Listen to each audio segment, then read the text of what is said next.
afternoon. You're all feeling a bit hot by the end of the day, but I'll try and not put you to sleep. So if I see you nodding off, I'll try and change my pace. What you can do is, if to avoid going to sleep, you can think about how to improve my slides. Okay, so what I'm going to be talking about is a style of automated testing which Joshua Kirievsky called story tests, and a notion called story test-driven development. So it applies the ideas of test-driven development at a level of the overall system, and the focus of it changes somewhat. So what I'm going to do is kind of give a bit of a motivation and a bit of a history, and by the end of it, I'm going to show you something of the Fit library that I released actually yesterday.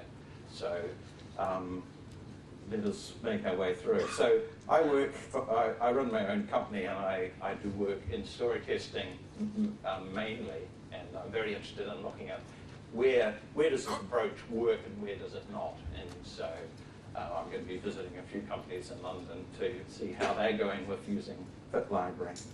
Okay, so some of the themes that I just want to skip through. I'm not going to go through all of the points here. If you want me to return to them later, I'm happy to do so. So overall, I'm going to look at where we come from and what are some of the assumptions about testing which come from manual testing, and in particular, the notion that we should test through the user interface. A little bit about record and playback, and we've actually just seen a system which provides a good solution to record and playback. Look at, very briefly, at test-driven development. And then I'm going to go on and look at Fit library, look at some of the shortcomings of Fit, and then Fit library as it was, and then show how I've kind of dealt with some of those things. This is an ongoing process, of course, and also I'll finish up and look at some of the issues that remain, some of the challenges. So overall, I'm looking at bringing together automated testing, detailed requirements, and supporting domain-driven design. And so my kind of claim, which I have no evidence for whatsoever, is that by bringing together, thinking about the domain, thinking about what the requirements are, and writing them in a form which can drive development, means that we have less redundancy and that we have a common way of talking about what a system should do, verifying that it's done it, and providing a way of communication between the various people involved. So some of the, I'm not sure if you can read that, but just I thought there's a gravity wall, a graffiti wall with some of the things that I think are kind of relevant here, such as trying to get fast feedback. And we'll see that by having BAs, product managers and all, working with quality assurance people on writing story tests, I've often seen that some of the thinking early on, there's very quick feedback because people are starting to write examples and realize that further understanding is needed. Another element is in terms of bringing the quality in earlier, trying to avoid unnecessary redundancy, allowing for change, clarifying the business domain, and in particular, as I see what story tests are, and in some sense what tests are, these are concrete examples which are useful in terms of verifying that a system will do something important. Okay, so what I want to do is kind of lead from where testing comes from, which was originally, well, here we have a system and it's built, and of course it's perfect. Now the QA people are going to start testing it. If it's a UE-based system, then they're going to test it through the system. So straight away, there's kind of emphasis on a trace through the system. You do this, then this, then this. And so it tends to be low level in terms of, if you think of that trace, what it is like there is something important happening in the use of the system, but that kind of translates into a very low-level language, which is the sequence of actions through the user interface. So I think of it in testing terms, testing at the user interface and thinking of it in those terms is like writing a single language code, as compared to having a better language for expressing what the test is about, and then generating through into that lower-level language. So there are a number of tools which grew out of manual testing, and more recently there's some great tools for doing UE testing, open source. I make a lot of use of Selenium particularly for web-based systems. As we'll see later, I actually generate the selenium out of something else, namely story tests. Now these kind of tests tend to be very slow and repetition. It's hard to see the kind of important business abstractions that come from a trace. And traces naturally don't lead you to think about what are the business rules that underlie what happened. And so an important thing we'll see is in developing story tests is to focus on different elements of the domain and often clarify things around calculation rules and constraint rules, which are not explicitly end-to-end, but focus on specific elements of the domain. Now, how many of you here are familiar with, well, how many of you are familiar here with domain-driven design? Okay, and how many of you use fitness and fit library? Okay, a few people, great. Okay, so as we'll go through, we'll see that I'm strongly influenced by domain-driven design as a way of thinking about story tests, and many of the ideas of that kind of pass directly into the form of story tests. Okay, so rather than thinking just in terms of testing after the fact, bringing in QA, working with BAs, working with product managers earlier on, can start bringing in the quality early. And as I said before, one of the important things about that is to reduce the amount of time in feedback so that you can, if you know that something's gone wrong, if you find out quickly, then it's easier to deal with it. So we look at doing things up front. Now, a lot of people have experience with test-driven development, which is a great approach. I used to think a lot about generating examples and use those to manually test my system. So when I came across Kent's early version of the book on test-driven development, I thought, great, this is a really nice way of expressing examples which can be used to push the development of the system. That's how I see it. And we get the automatic verification. Now, as we know, unit tests are only partly about testing. They're also about thinking about what should this do, what is the interface. So it's about analysis, about design, it's about thinking about pushing the theory or the design of the system further by thinking about some example that would be helpful. So they're very good for dealing with implementation risks, but what about business risks? Well, we've actually seen a number of solutions over today, lots of ideas coming together about how to think about this. You'll see in my talk that some of what I've been doing is very similar to the talk on iterative testing, but applied in a different form. Okay, so story test development, which is what Kent Beck and others in the agile development called essentially basing the development of stories or pieces of functionality on functional tests. I like Joshua Kerievsky's term for that, which is a story test, which has, in this sense, the meaning of a test that supports, or a set of tests that support a story. I also think that a story test tells a story about the business domain. And of course, we still need programmer tests or unit tests to deal with that. So in 2002, I developed a couple of different testing frameworks. One was a web-based system.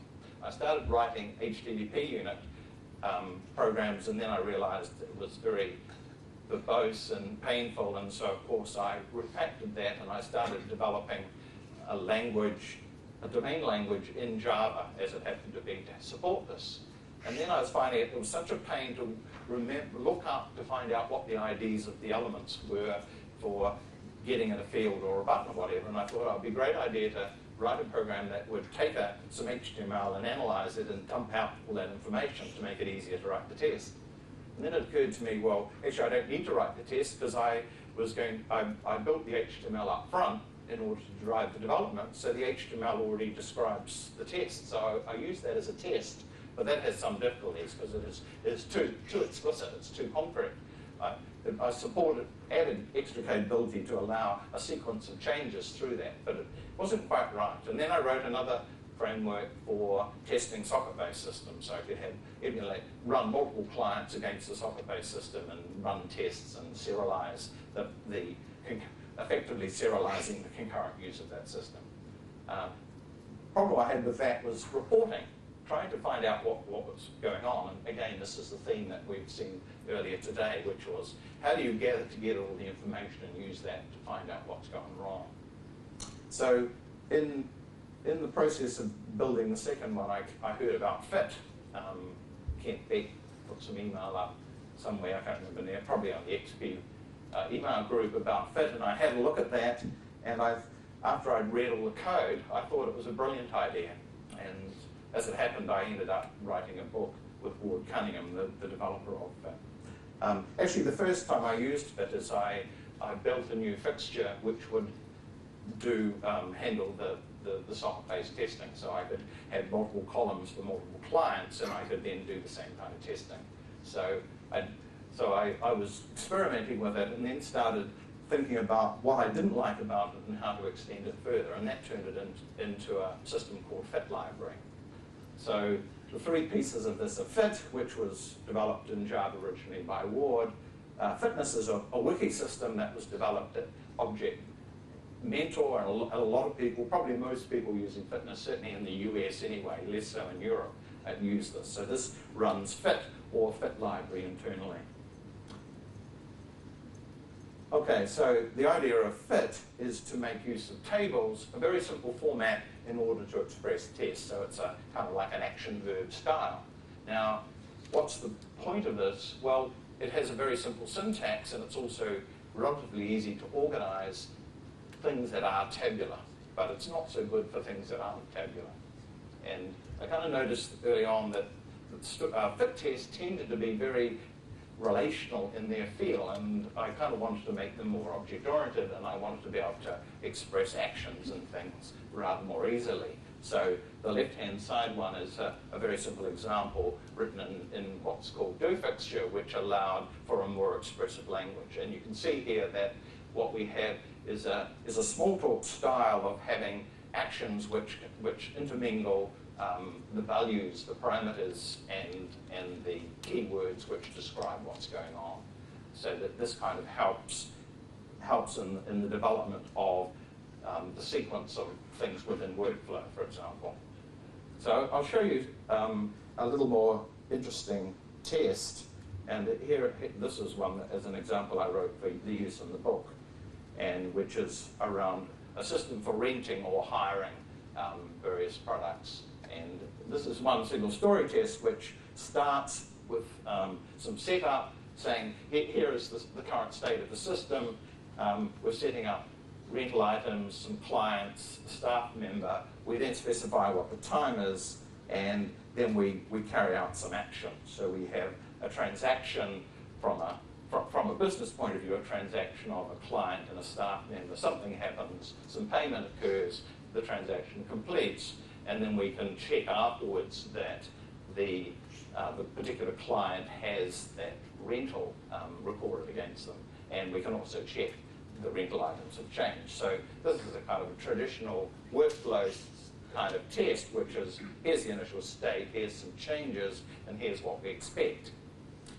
Now, the problem was that, for me, that this kind of started to show some of the structure, but it was still not so good with complicated domains. I was working with people who had very complex domains from a domain-driven design point of view. There were very complex entities with large aggregate structure, complex rules around validation and around how these would be used. And to put them into a tabular form in the simplest possible way was essentially like normalizing them into relational tables. And it was not that easy to see from the tables what were the entities, what were the value objects, what were the relationships, and so on. And so I started looking at extending the notion of tables to support something a little more. The other thing I should just mention, I also started playing with using diagrammatic forms within FIT library so that you could draw graphs and other such things. So what I started exploring was being able to express the relational, rather than a relational model, trying to express more of an object-oriented form. So we're making progress from my point of view. I should tell you, I'm never satisfied. I'm always going to be looking at trying to improve things. But I felt story tests early on with Fit and Fit Library, they're helping to communicate the ideas. They weren't programming language based. There were many customers, BAs, were happy to use Fit, many who weren't so happy, and particular wikis. So the support of the tools wasn't that great. But certainly from companies who are using the style for developing software, story test-driven development, it was very effective. But many people tended to write these tests rather like UE tests, so they were very kind of low level in terms of their thinking. And it meant that they were quite long, and you tend to have a lot of tests that were very similar. Very workflow centric. So we've got lots and lots of tests which are almost doing the same thing. What is the difference? Well, when you look at them, they have slightly different arguments. The system is in a slightly different state. In this case, we have the system, someone is carrying out an action, and it's permitted, and it has some result. In this case here, slightly different. The state means they're not allowed to carry out that action, so we're kind of expressing a constraint on what's permitted. Likewise for calculating things. So I saw an important step was to extract out, and I'm using refactoring terms here because it is a refactoring process, extracting out calculation rules and constraint rules which get away from the workflow, still having a bit of workflow, but now we can focus on what are the rules around calculating this particular part of the system or this constraint. So this leads us to thinking, well, what are the business rules and how we might we express them? And in fact, there's a very close correspondence between the domain-driven design patterns and patterns of doing things in story tests. And one day I'll write that up. So for example, calculation rules correspond directly to the notion of side effect-free functions in domain-driven design. The other thing I noticed is, well, I would like to be able to distinguish between entities and value objects, which have a slight... So an entity is something which exists. If you have two copies of it, it's not the same thing. So something has identity in its own right, as compared to a value object, such as a date, a money, or whatever, in normal use.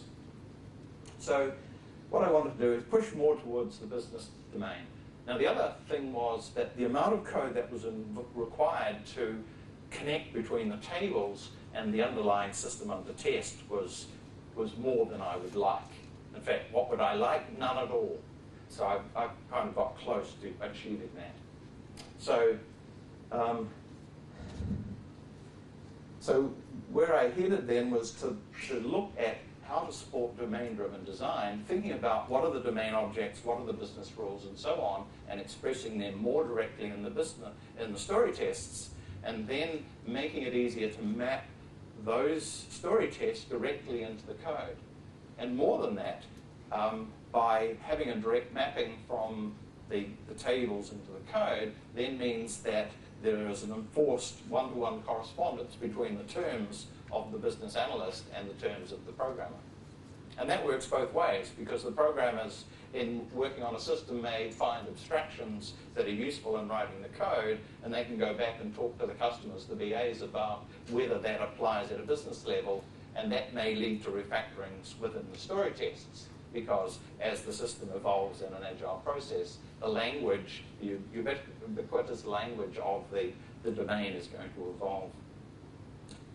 Okay, so another element of this is, as I said before, that there is kind of a repetition. There is redundancy in the different kind of documents and ways of thinking about these.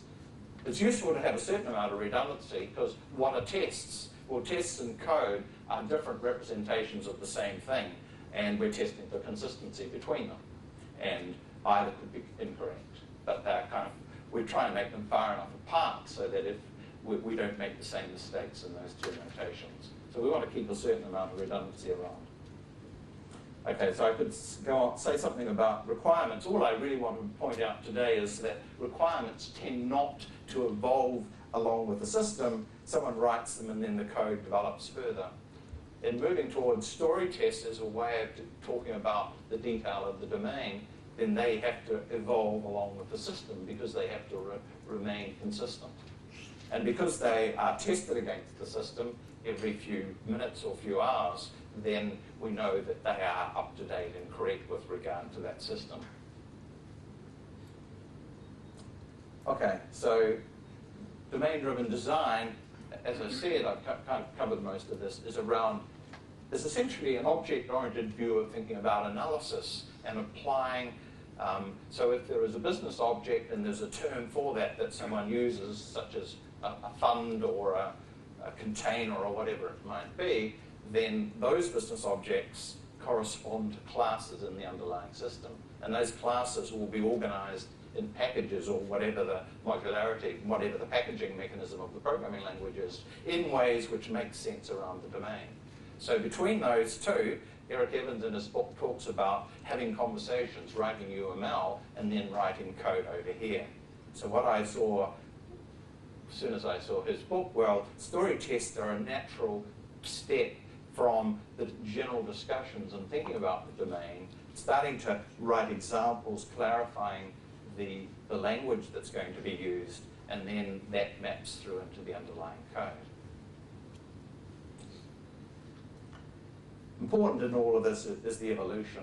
I find if I'm working with one of my clients at the moment is rebuilding an old system, a legacy system, which has various problems. And it's interesting that when we sit down and work with them on writing story tests for a part of the system that already exists, that's going to be re-implemented, there are lots of issues that come out of the conversation about that. And in some cases, they've pointed out that they've had ongoing problems with getting good communication between the business side and the programmers in terms of what should happen here. So the development of examples, sometimes it doesn't take many of the examples to really express important differences about the domain. I can only give you a bit of a hint of that. The examples that I have here are very, very tiny and simple in comparison to the kind of story tests that people are writing. Okay, so here's just a few quick examples of business rules and domain-driven design in terms of business objects, processes, calculations, and constraints. And this comes from a conference management system. Okay, so let's just have a look at another example now, which takes this a little step further.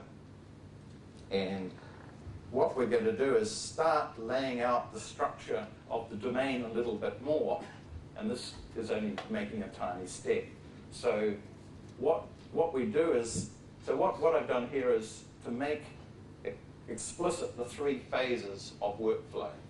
And so I separate the separate parts of this workflow at the moment in a kind of junky way with a little table that says I'm switching phase. So now, in the first part here is the setup. I'm defining the state of the system before some actions are carried out.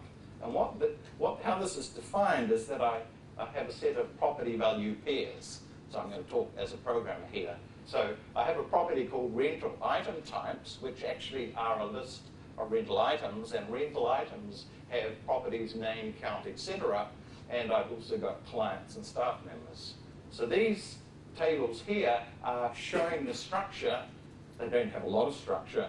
They don't have much aggregate structure, but they're starting to show the structure of the business objects that exist in the system.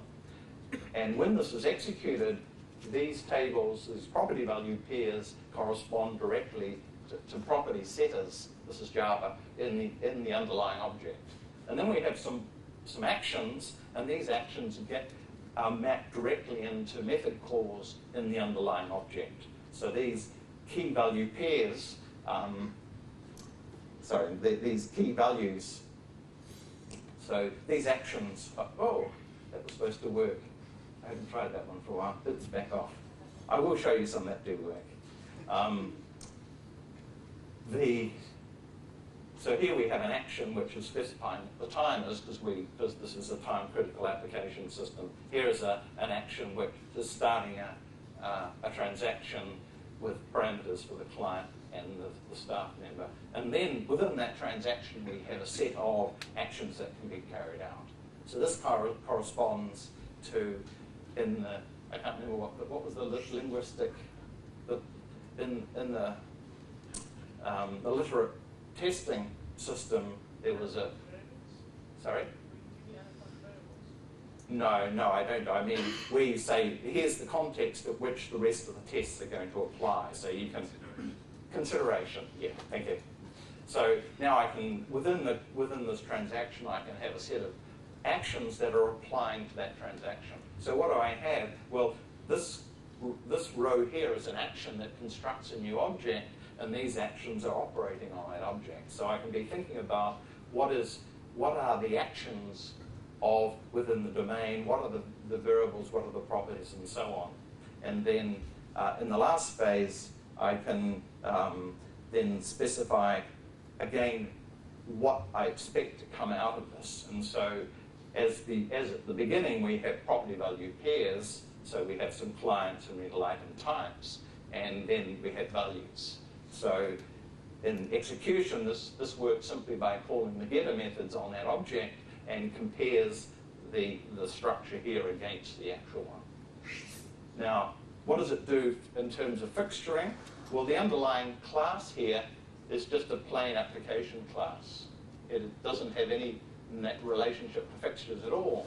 When we're in the setup phase, these tables at the top actually construct objects. So objects are constructed, their properties are set, and all of these things are built out automatically. So this is going to force us to make sure that the terminology in the table matches the terminology in the underlying code. It means that the mapping required between the tables and the code is very little. Now, of course, there's always things that happen that you want to express in the tables which you don't want to have in the underlying code. So I have a notion of introducing a domain adapter, and what a domain adapter does is that it has a reference to an application object, which may be the whole system under test, and it can then simply have some methods. And so during execution, if the adapter, the domain adapter object doesn't have a method, then fit library automatically calls into the underlying system. So there's a little bit of the fixturing notion sitting there, which is that this domain adapter has specialized code. So it may have to do a little bit of mapping between the terminology of the table and the underlying code and doing a little bit of extra stuff. Namely, these tables here within the tables you can build arbitrary object structures. And so there are references between different domain objects effectively, and so those references have to be mapped through into underlying objects. I'm not going to go into the details of those. You may like to grab the latest Fit library and have a look in more detail at that. So just a few other quick examples which I haven't written code for. Here's a system around release management, and so we have some information about a release in terms of who the manager is, what iterations and stories there are. We have a very simple iteration, a simple action, and then we can show what happens afterwards. So again, a classic workflow where we can set up the objects in the initial state. The actions in general may take complex objects in their own right, which will be constructed automatically, and then we have some result. The other sort of rule which I mentioned was a calculation rule, and this is a very simple form of calculation rule which is for doing validation. This is a much simpler form of something that I've worked on with a client, and that is that what we wanted to do is to validate. In this case, it's a system for scheduling maintenance using a workflow system. And so a particular workflow has a set of nodes and a set of arcs, and the arcs have the nodes involved in conditions on the transition. So there are various rules around what is a valid workflow graph. And so what we can do is, this is a calculation rule table, so all the columns up to that empty column, in this case there's only one, are the given values, and then on the right-hand side over here we have the expected value. And so each row here corresponds to an example, to a case, which is laying out the rules around validation. In this case, for a set of things. Similar tables are used for validating individual values, individual properties of a domain objects, the relationships between properties of domain objects, and so on. So an invalid one, for example, is that the graph is empty, and so on. So another one where there is a reference to a node that doesn't exist. There are constraints on the elapsed period that's associated with the condition on an arc, and in this case, ambiguity within the graph, because we have two transitions leading from one node, and they have an overlapping condition. In this case, it's the same one. And so this is not a valid workflow, and so it's going to be rejected. And what we have in this column here is the English internationalization form of the error message which occurs. So it may be that we might end up with a set of error messages here, in which case this would be an internal table. So what I'm doing here is using nested tables to try and express something about the relationship, the aggregate structure of domain objects, and lay them out very clearly so that when I'm having a conversation with if I'm working as a programmer and having a conversation with a customer, we can actually look at these examples and discuss these things, and they're laying out pretty directly. The other thing is that the product managers find these, once they get used to them, they find them very easy to write because they're rather like a user interface. So we have here a property with some value. So this is like a label in a user interface and some value. Where we have a collection of things, in this case there's a collection of arcs, then we have a table with headers for each of the columns which say what is the value, and then those values are included, and this happens recursively. So as I say, if it kind of doesn't look like, it's hard to see how you could read that. Once you get used to it, it doesn't take very long. If you're familiar with the domain, it's relatively easy to develop these. Okay, so that's kind of where I've got to with this. Now, the way in which these story tests are written, at the moment, this is running within a tool called Fitness. It's a bit of a pain developing these tables as nested tables because it doesn't support them very well. The other thing is that once you have hundreds of story tests, then whenever the domain changes, you're changing the language. You have a lot of story tests that have these words in them, which are the old terminology of the domain, and you want to update it. So to go through and change the terminology is painful because, well, there are no refactoring tools for handling story tests as expressing examples in a particular language at the time. So what I'm currently working on is a refactoring tool for story tests so that it's possible to take story tests and refactoring them. The kind of refactorings that are important are changing the terms. This property name is no longer right. Well, actually, this domain object now had some information that is within it. Now we extract that out and deal with it separately. We're changing the arity of associations. We're changing the actions that may be applied. We're changing what sorts of properties may be applied. So those kind of refactorings occur, as well as taking a set of workflow story tests and extracting out calculation rules and constraint rules, which are the differences between those workflows, essentially. So in the process of, so what's the process like? Well, the customers in the agile sense, XP sense, or BAs or product managers, are writing these tables to think about the domain, thinking about the examples, thinking about how much should happen within the story. And so it's not a matter of just saying, okay, well, I'm just going to write it down. For those of you, if you've written an article, you know it's very, very unlikely that, unless you're already bored with it, it's very unlikely you could just sit down and write an article. Usually when people are thinking about the domain, they have to kind of work it out. And what I found is a very good way of working out the domain is to talk about examples. Start with a simple example, express it, and then when that's expressed clearly, then say, well, okay, now let's add a few other conditions. Let's evolve that step by step. Well, that's complicated enough for the story, and in a few iterations, it may be that it's going to change again. If some other conditions come in, the story tests get changed. So the story tests get organized around the domain. And as the domain changes, they evolve. So they may have a historical relationship with what happened in the past in terms of stories. Okay, so this is all about thinking about the domain, communicating the ideas between the various parties, between the customer, between the QA people, between the programmers.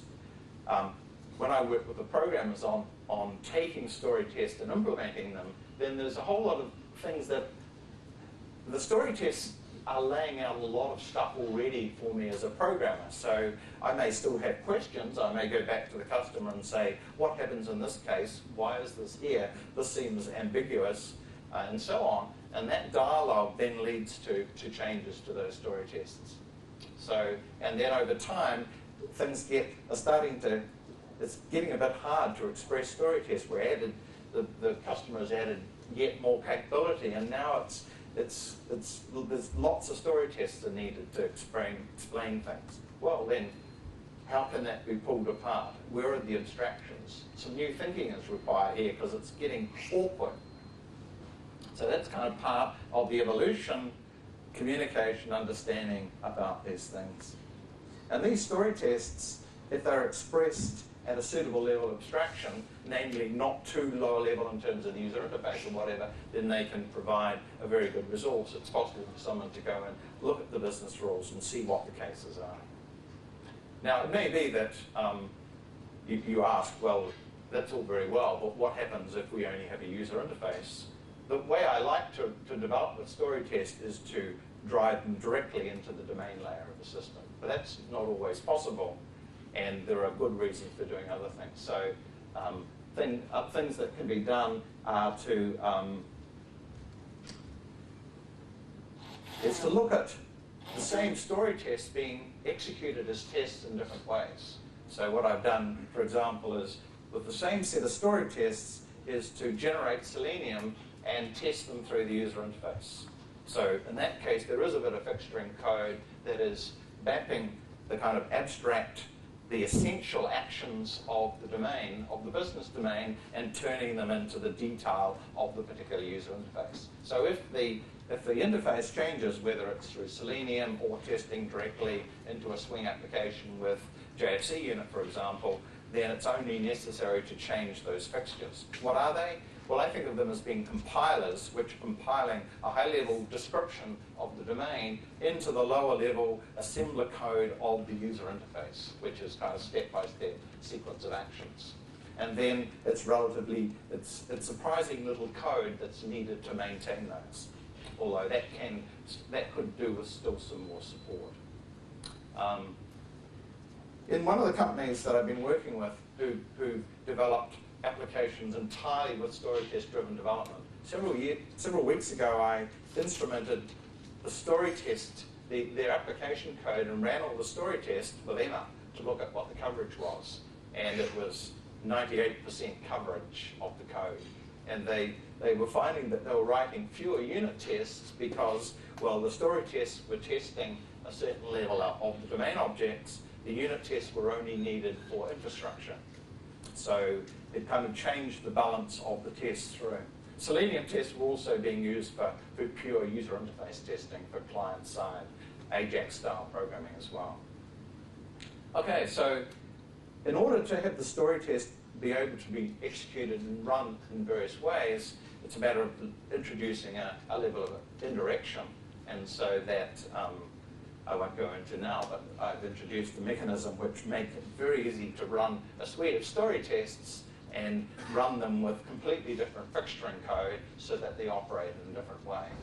One interesting thing I started to explore was writing one of the companies I was working with were concerned about user-level documentation and help on screens and so on. So we started writing in some of the story tests extra tables which were documentation-based, with the idea that running in a particular mode we would be able to generate user documentation and we would know it was correct because the story test could be run and executed against the system.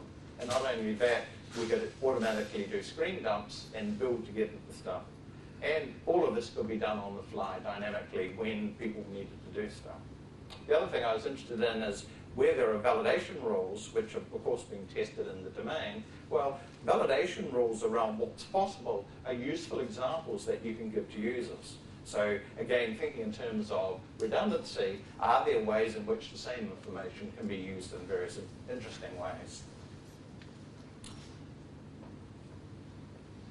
Okay, so challenges, as I said, story tests, once they start getting large, having lots of them, then they need to be organized. You need tools to help find things.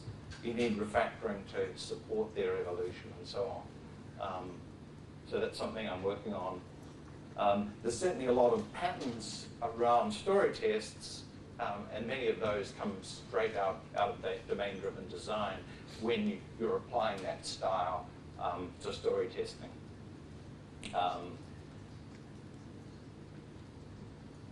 In terms of thinking, several people have mentioned about domain-specific languages.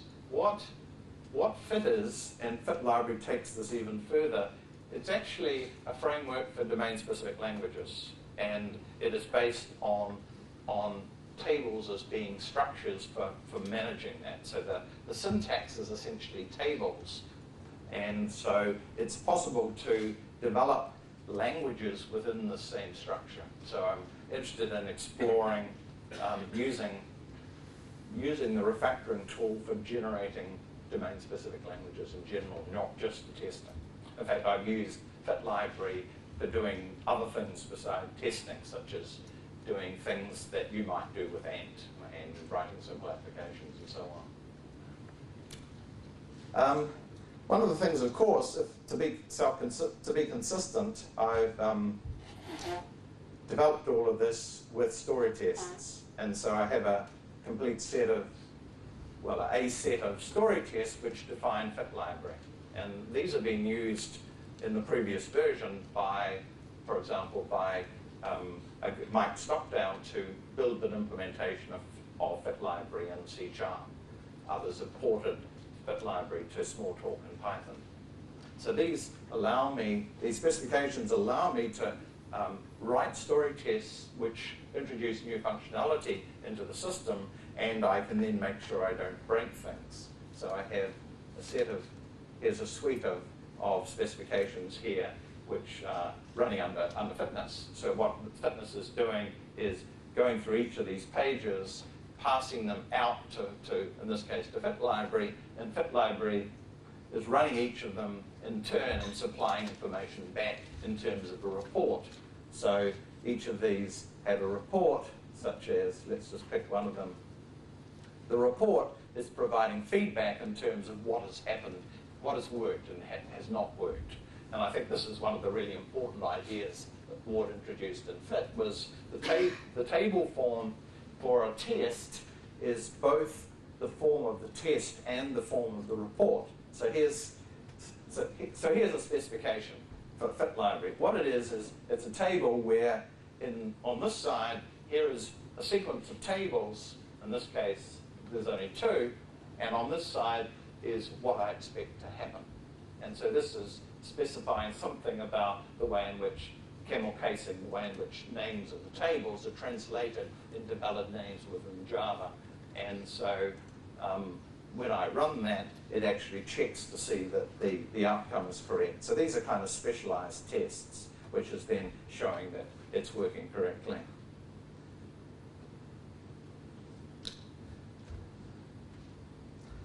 Okay, so the other challenges in terms of thinking about story testing, story test-driven development, it changes the kind of dynamics, I think, a little bit. And because the story tests are expressing the domain, obviously you need people who know about the business domain.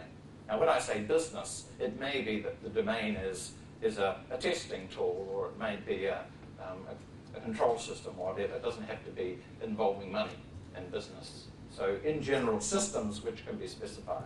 So we need people who know about the domain. We need people who have a testing perspective and can think about the bad parts. What happens when things go wrong? So fit library builds into it the notion that you can say, this fails, this doesn't happen. And the test passes if it fails, and the test doesn't pass if it succeeds, you know what I mean? So you can specify that things shouldn't happen. And then another element of it is abstractions, thinking about the domain, looking for proving the terminology, thinking about the relationships between things, a kind of a modeling UML, people who think in terms of UML.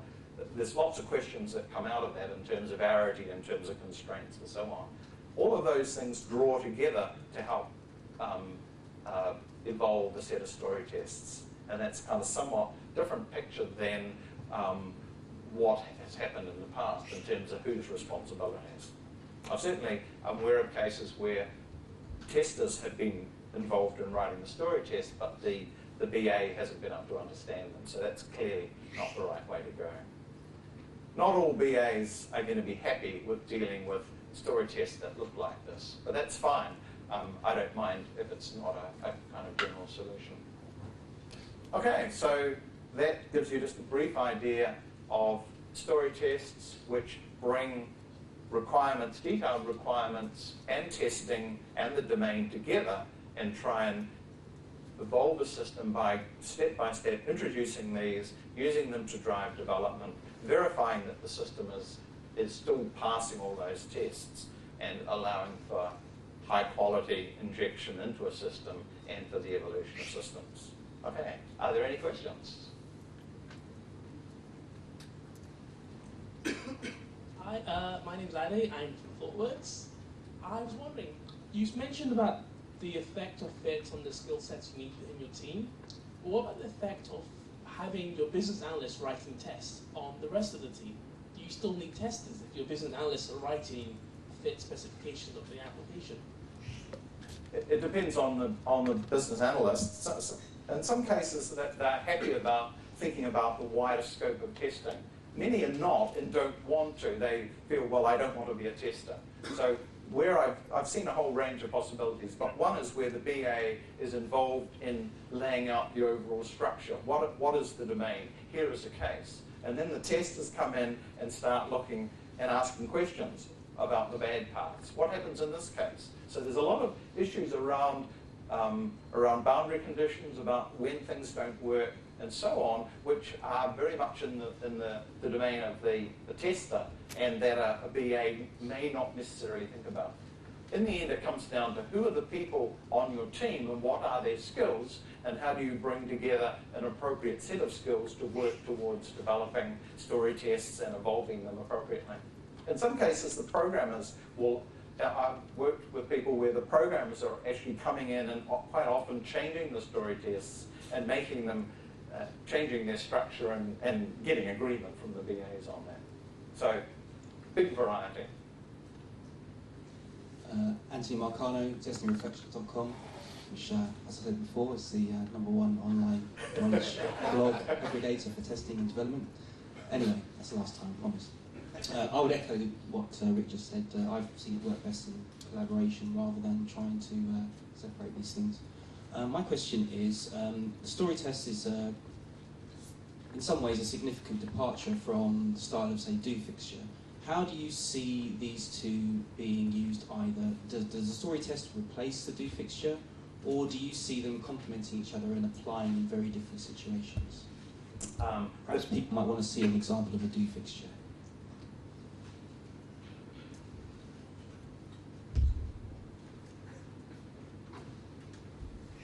In fact, all of this builds on do fixture. So do fixture, well, in the original fit, there was a fixture called action fixture. An action fixture allowed you to specify a sequence of actions with the metaphor of the user interface.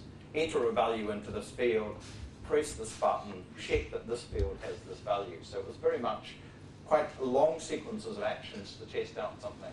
And as I say, had very much the metaphor of the user interface, which kind of encouraged people to think in terms of writing things around the user interface.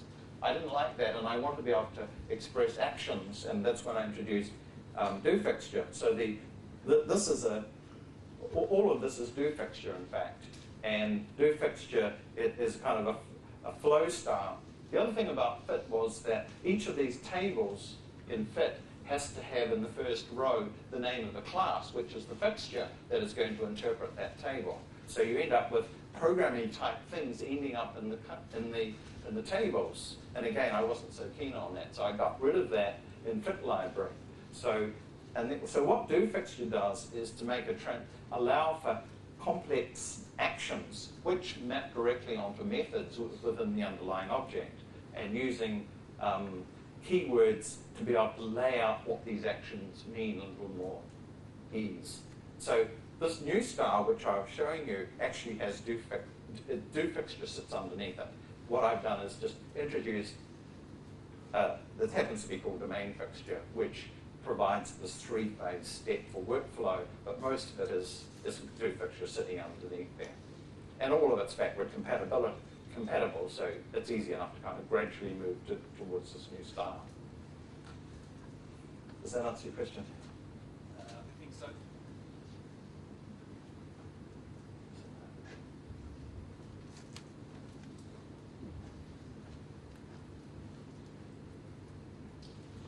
Hi, Rick and Christine Newman from Progressive Insurance. We've used FIT and loved it in many ways.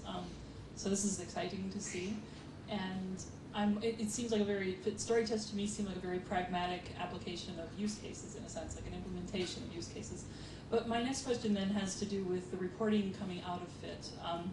I wonder if you have or you will produce or design in any sort of high-level sort of strategic reporting that managers can use to gain more support for the use of this sort of thing. In other words, not necessarily just number of defects found, which doesn't do much for managers, but rather problems prevented, risk mitigated, those sorts of things. I wonder if you could speak to that at all. I would be very happy to speak to you afterwards about what the numbers are that you want. I haven't tried doing that, which kind of means that from what you were saying, I think there is other information that has to be brought into that picture to do more than simply say this test has passed. It may be that it's the role, it would be useful to do that within FIT library or FIT, or it may be that that's something else. I'm not really sure. Yeah, I'd be interested to hear what kind of reporting you want. I'm always interested in seeing how this could be improved and how it could meet more needs. The other point which you raised at the start is relationship to use cases. One of the things I see is that, in a sense, these story tests, often a set of story tests actually correspond to a use case. And where people want to think in terms of use case, it seems to me it would be useful to allow a set of story tests to be organized in such a way so that the use case emerges out of them automatically. Or vice versa, you start with some description of the use case and then you have the story test related. But I see that there's strong correspondences between what I'm doing here and what happens in UML, the use cases, etc. These ideas keep churning around. This is just another way of trying to get at that. The other thing about the story test, as I said, because you're talking in terms of the domain, you essentially are saying something about what the business classes and associations are. So from a set of examples, it would be possible to generate UML diagrams to give the abstraction.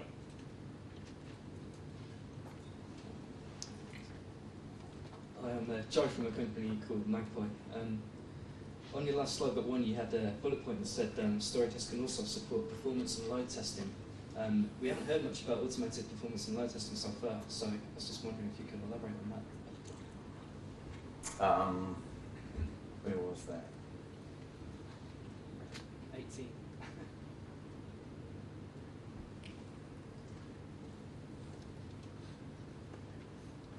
I'm afraid I can't say much more about that. This was something that I had started working on with a client, but I kind of got distracted off onto other things. One of the things we're looking at is how to look at the performance requirements of a system and break that down to be able to make more specific requirements within the system. So that may be done at a unit testing level or at a story testing level, which is to say, well, how do you allocate time to different elements of the system?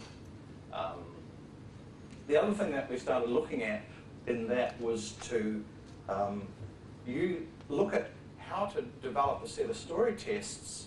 Well, do story tests have the right property of variability so that you could use a set of story tests to generate large numbers of domain objects which map into a database, and then to use those for performance.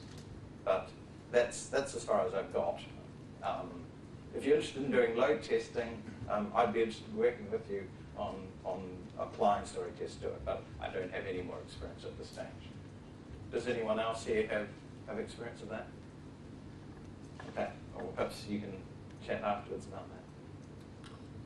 I think we will talk about it tomorrow. Tomorrow, okay. So something on performance. Right.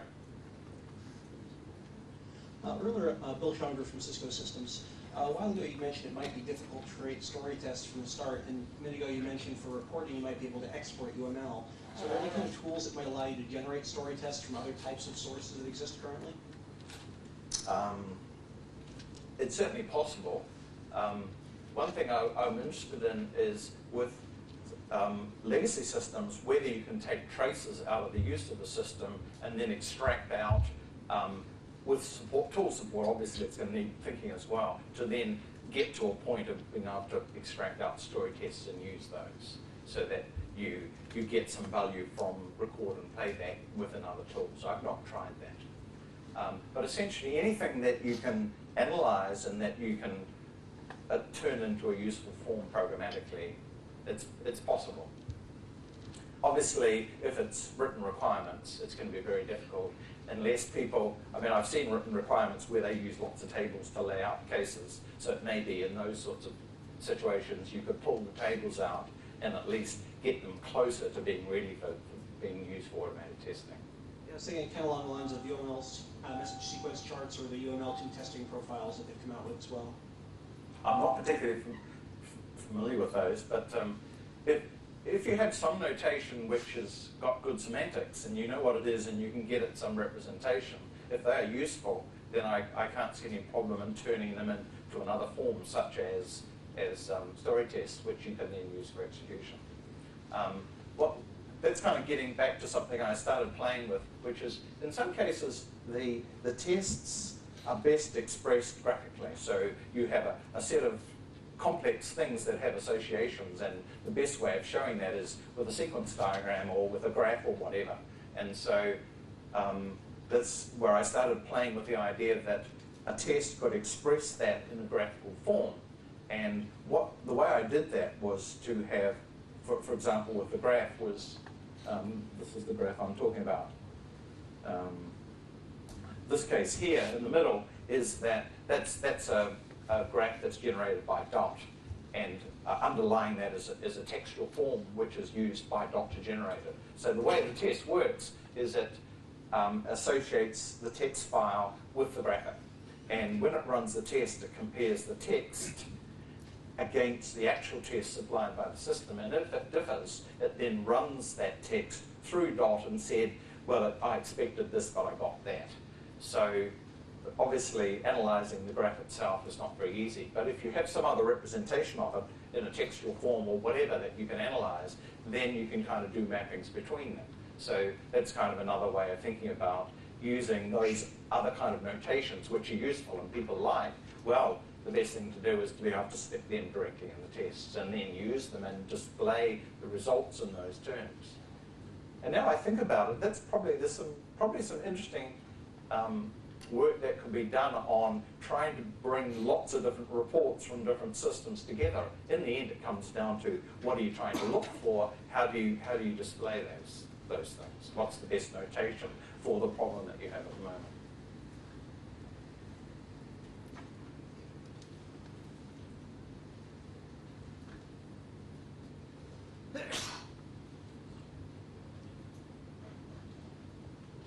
Hi there, James Richardson. I was just wondering if you found any particular problem domains that are particularly suitable for this type of testing with fitness and fit library, and any that you might be more cautious about using this for.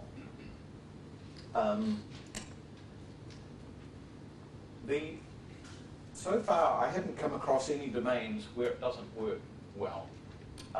But that may well be that it's just the experience that I've had. So I'm very, very interested in looking at domains and finding where they go over the boundary. I'm interested in boundary conditions from my testing perspective. Yes, so I would be very interested in doing that. So far, the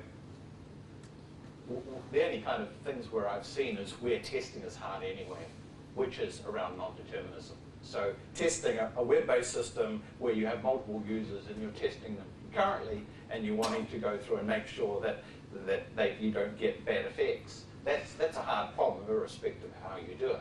So from my perspective, from my point of view, with Fit Library, well, I need to have a good way of showing what's happening in time, but then I need to make sure that what's happening at the server level is deterministic, or that I can deal with the non-determinism. But that's not really to do with the tool.